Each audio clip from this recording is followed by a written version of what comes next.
अस्सलाम वालेकुम। मेरा नाम मोहम्मद हफीज़ कादरी फिरस्ता मियाँ है।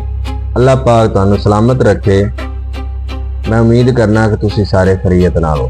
जिन्हां बंदियां दे जरासीम नहीं बनते या हैं तो मुर्दा जरासीम उन्हां भाइयों वास्ते बच्चों वास्ते जिहड़े जोड़े परेशान ने शादीशुदा ने बच्चे नहीं होंदे पस बहुत ज़्यादा पस आ रही है उन्होंने अंग्रेजी दवाई या देसी दवाई खांदा खांदा बड़ा वक्त गुजर गया है तो बिल्कुल मायूस हो चुके हैं। डॉक्टर कहते हैं कि ये बिल्कुल जीरो तो चले गए ने, इन्हां दे जरासीम नहीं बन सकते। उन्हां भाइयों वास्ते साडा खानदानी सारे बुजुर्गों का नुस्खा है और बहुत बहुत मेरे भाइयों ने लोगों ने इस्तेमाल किया है। अल्लाह पाक ने शिफा अता की है। साडा और नुस्खा है सफूफ नुस्खा प्लस बीटा हर्बल गोली पूरा नुस्खा देईदा है जिंदे नाल अल्लाह के फजल नाल 1 महीना 10 दिन इनका इस्तेमाल है और दोबारा जिंदगी दे विच ना तो तुहानू जरासीमां की कमी आती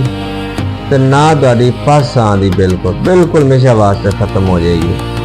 तो तुसीं इंशाअल्लाह खाओगे तो अल्लाह पाक तुहानू शिफा अता करेगा।